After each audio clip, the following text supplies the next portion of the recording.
ça veut pas descendre là. Tu fais quoi, mec? Je suis en train de regarder le cours du Bitcoin. Oh non. Me dis pas que t'es un de ces pigeons qui veut investir dans le Bitcoin maintenant que ça a explosé. Bah pourquoi pas? Mais parce que c'est une bulle, mec. Le jour où ça éclatera, tu vas tout perdre. Oh, waouh, l'originalité quoi. J'ai l'impression d'entendre Jean-Kevin économiste sur Twitter. Non mais je veux juste éviter de perdre une fortune. Si tu voulais investir, fallait le faire il y a 5 ans. Et toi, pourquoi tu l'as pas fait? Comment ça? Il y a 5 ans, t'avais mon âge, mec. Un Bitcoin valait que quelques centimes. Regarde aujourd'hui. Tu serais multimillionnaire. Pourquoi tu l'as pas fait? Je sais pas, j'étais pas au courant. Il est pas au courant. Regarde-toi, mec. T'as 26 ans, tu vis encore chez papa-maman. Ta chambre est dégueulasse. Tu t'habilles comme un enfant de 4 ans. T'as pas une thune parce que tu dépenses tout dans des équipes de prod pour tourner des vidéos pour des gens qui s'en battent les couilles de toi. C'est pas vrai. Ils s'en battent pas les couilles. Tu crois que c'est cette vie que je veux, moi? Non. Moi, je veux devenir riche.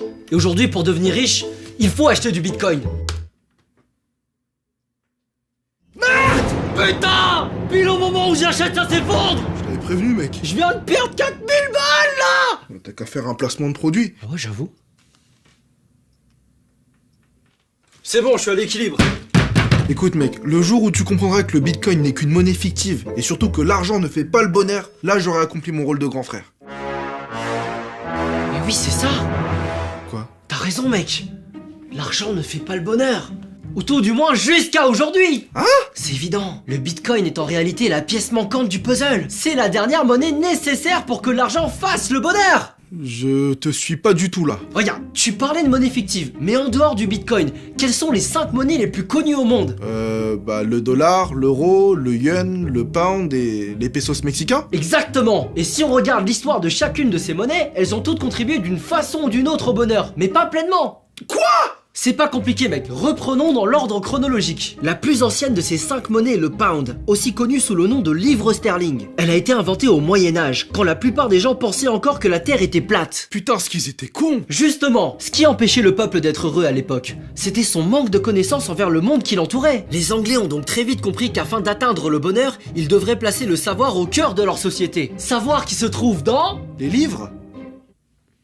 Tout à fait! Les livres sont donc la monnaie qui représente le savoir, condition sine qua non au bonheur. Personne n'a envie qu'on lui dise « Ah, t'es con, t'as pas de savoir !» Continue. La deuxième monnaie, c'est le dollar, qui est la suite logique du pound. Emmagasiner du savoir, c'est bien, mais ça demande du temps, souvent des années. Or, l'espérance de vie au Moyen-Âge jusqu'à l'adoption du dollar n'a évolué que de 13 ans en 7 siècles. J'avoue, 27 ans, il me resterait plus qu'un an à vivre. Yes!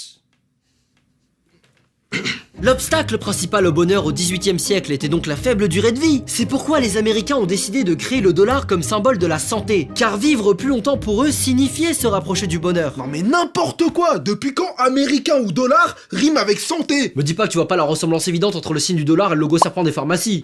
Passons maintenant au yen, ou devrais-je plutôt dire yen japonais ou yuan chinois, mais c'est le même symbole. Le Japon, la Chine, en quoi ces deux pays se ressemblent?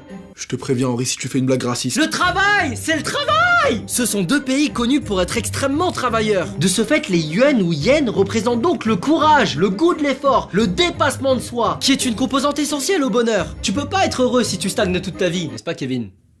Je vais te niquer toi! On en arrive donc à notre monnaie, l'euro, qui est né de l'Union Européenne, le mot Union. L'euro voulait donc symboliser le partage, l'entraide, la solidarité, qui mène au bonheur. Attends, avant l'euro, t'as pas oublié Les pesos! C'était pour voir si tu suivais. 1785, naissance des pesos, qui ne sont en fait qu'un anagramme. Pos? Non, en anglais, Pausi, qui signifie ton crew, ta team, ta mifa. Les pesos représentent donc ta famille et tes amis, qui contribuent à te rendre heureux. Et le bitcoin dans tout ça? Bah tu l'as dit toi-même, le bitcoin est une monnaie fictive, issue de notre imagination. Sans imagination, pas de créativité, pas de rêve. Sans rêve, pas de bonheur. Bon, où est-ce que tu veux en venir, mec?